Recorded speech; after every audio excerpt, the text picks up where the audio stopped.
afternoon, good evening, wherever you are, wherever you're watching this from. So we have another guitar to look at today, and this one is a Yamaha. See the little tuning fork logo? So this is a Yamaha that may be unsavable commercially. So this guitar in its best condition is probably worth, given the year, given it's not bad, probably 350, maybe 400 to the right buyer. But it's an orange label, and it's a Taiwan guitar. So 74, so just at the point where they switched over to Taiwan manufacturing. So I got this at a cheap deal, I have to say, to be fair, but there are a few things that need doing on it, and the question is not whether we can do them, it's the best way to do them, to try and get things straight without having to spend too much time on it. So let me talk you through the problems.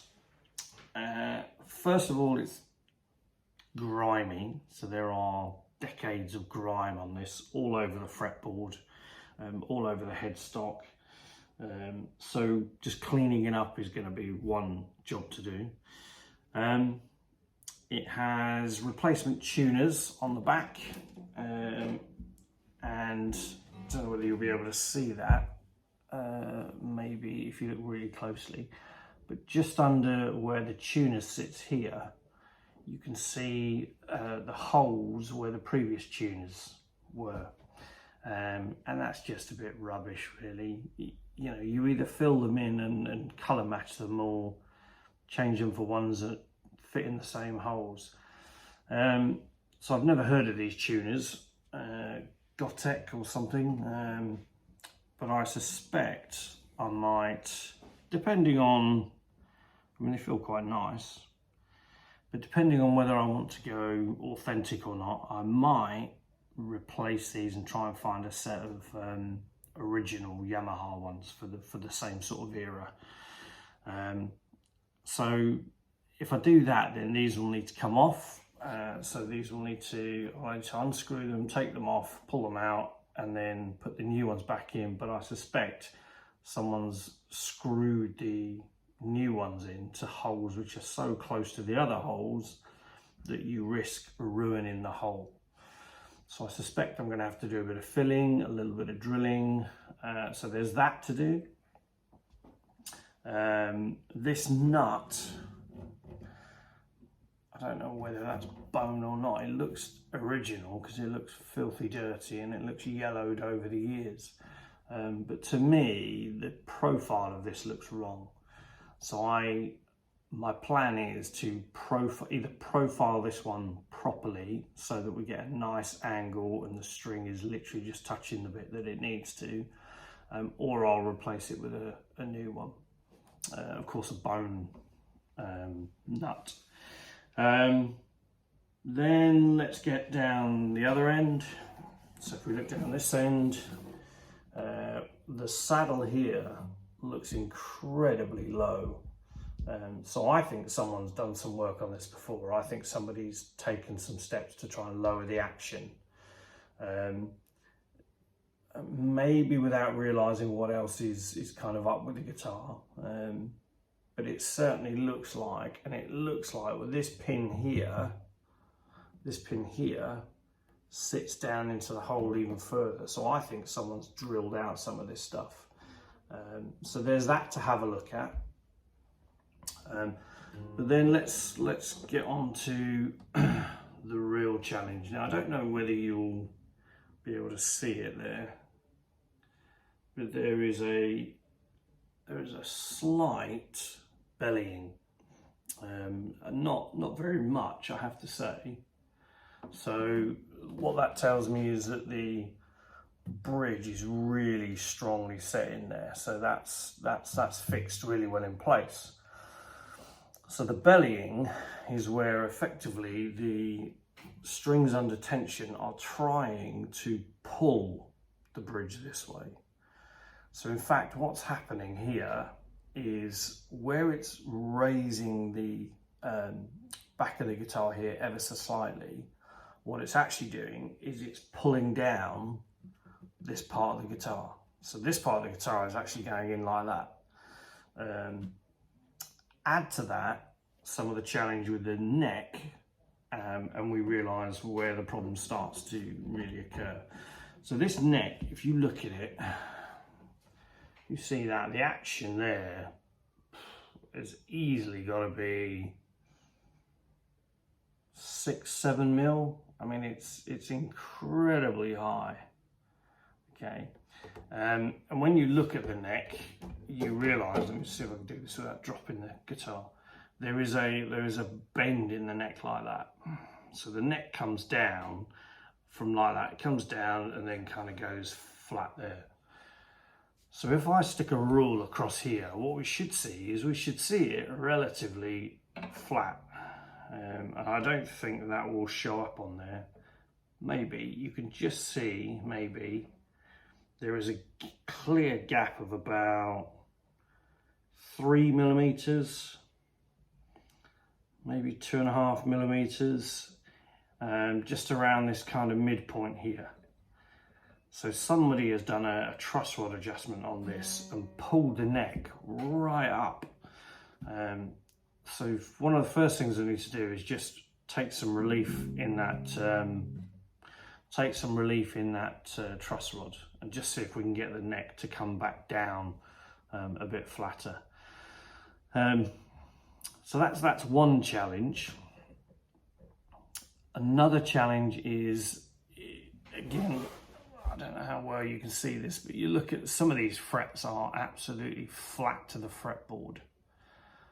So some of these this has been so well used and so well played that some of these frets are almost just flat. And so I don't know whether someone's tried to do a dressing on them or something, but they pretty much look flat to me. So nobody's crowned these in a long time. I mean, and all the ones that are okay down the other end of the guitar are still not that high actually, so they're quite low frets anyway. But yeah, definitely from about this point here down to here, there is a lot of wear, and there's not a lot of dinks in the actual fretboard itself. So it's not that there are big divots in the frets. So somebody has done some work to actually flatten these, clean these up, but they've just not done it very well. So I can pretty much guarantee this is going to need some new fret wire. So that's something we're going to have to do. And then,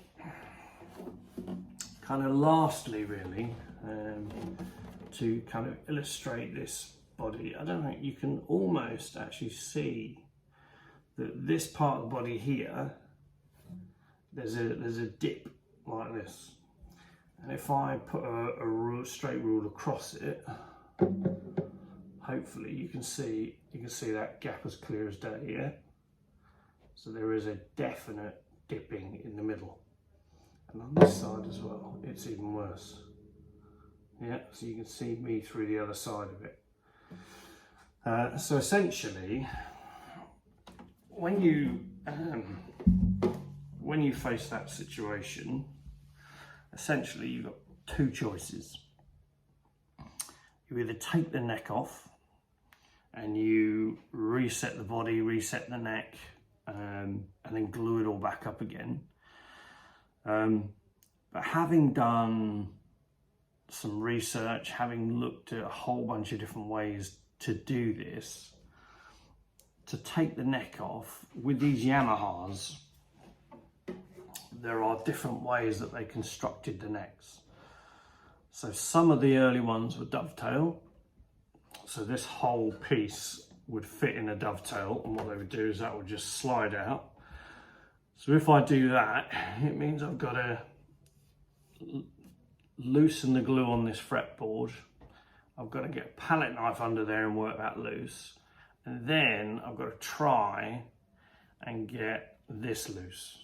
Now, if they've glued all of this, which they will have done if it's a dovetail, this is going to take some incredible heat and moisture, some steam, in order to soften it enough to get the glue soft enough to lift it off. Now, I've seen people attempt this on Yamahas, and it is incredibly difficult because it just requires so much. So that's if it's a dovetail.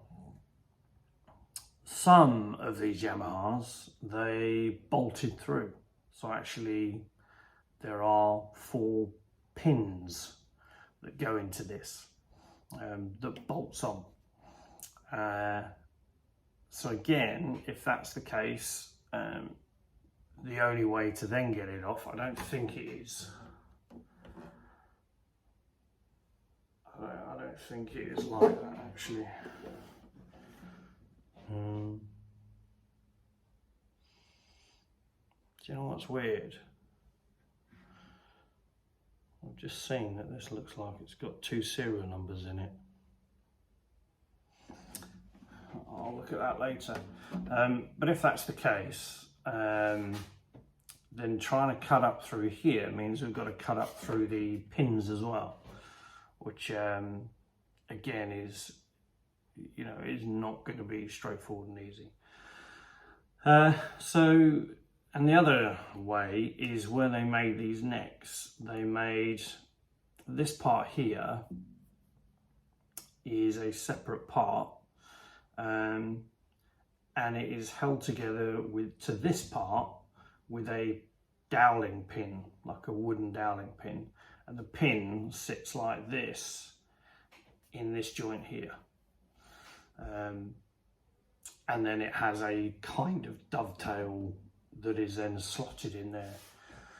And if that's the case, the easiest way to do it is to remove this fret here, is to saw down here to remove this bit of fretboard. And then we can, when we put it back together, we can join those close enough and put a fret wire in there so you wouldn't really see what's happening. And then saw potentially either down there or try to get some steam into whatever the joint is there and kind of break that off.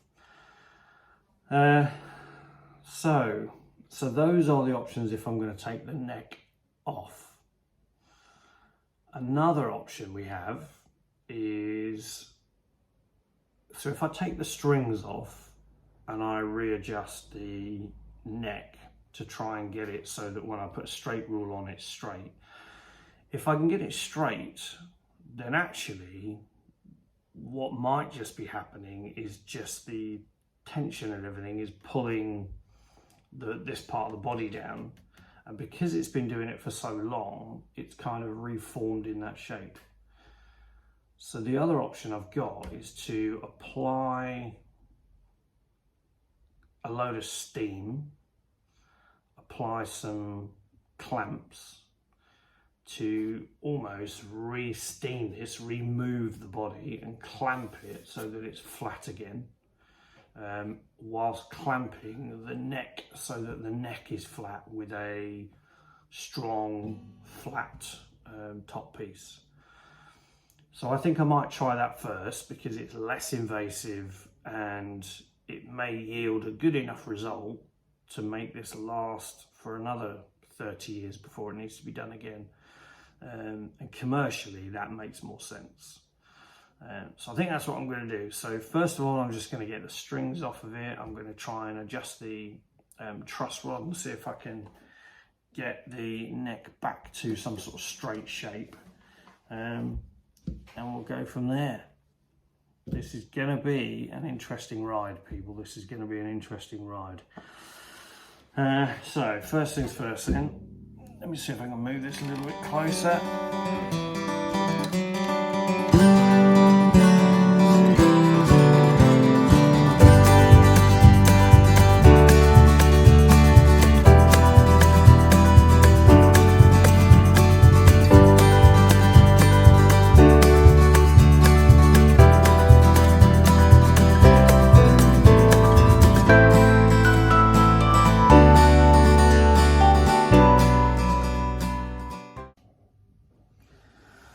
So we've got the strings off and the bridge pins out, so we can get that saddle out.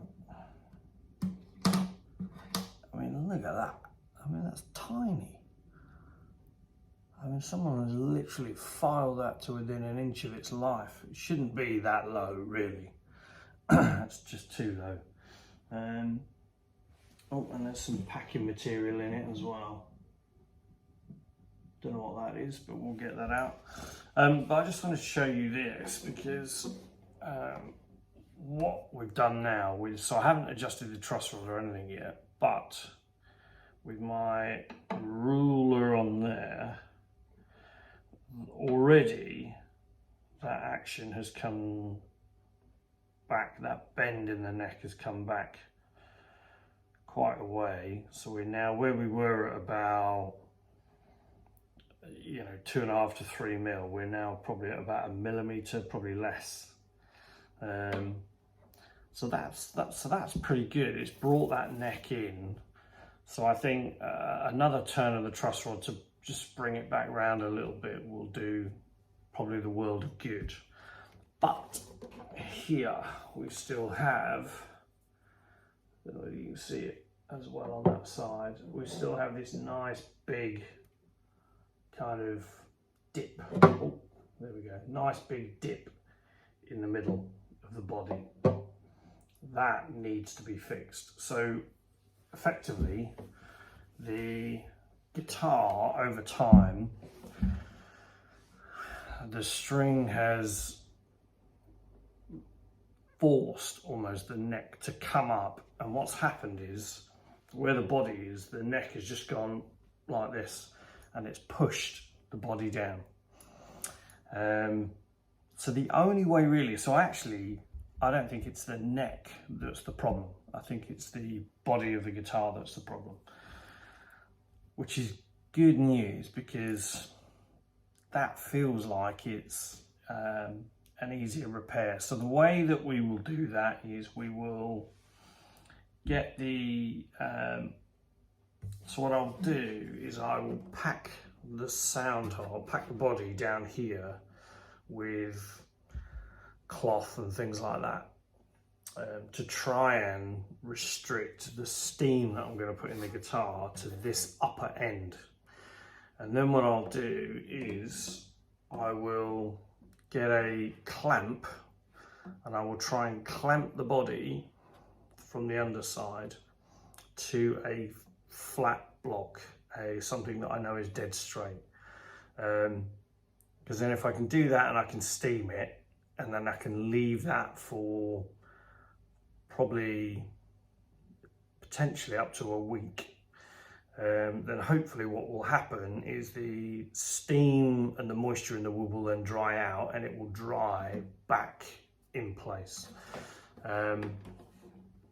So failing that, the only other thing we could do, although it's slightly in the wrong place, is fit a bridge, like a bridge doctor thing. So the bridge plate that goes under here would have a bar that runs from here all the way to the back of the guitar, and it would have an adjustable thread thing on it. And as we adjust the thread, what it does is it forces the bar that way, which pushes against the rod, which then forces the plate underneath this bridge to come up. So what it does is it kind of twists it like that. And what that will do is it will drop this belly down a little bit and raise this kind of front edge up a bit. But yeah, again, that's a bit of an extensive thing to do. So for the moment, I think I'm just going to do the aesthetic bits on it. So I'm going to get some fret wire. I'm going to take the frets off. I'm going to clean up the fretboard because there's some real finger grooves here. So I'm going to do that and we'll get this in shape. Then what I'll do is, in the meantime, I will start preparing to clamp up the body and see if we can get this body straight again. So onwards and unbendywards.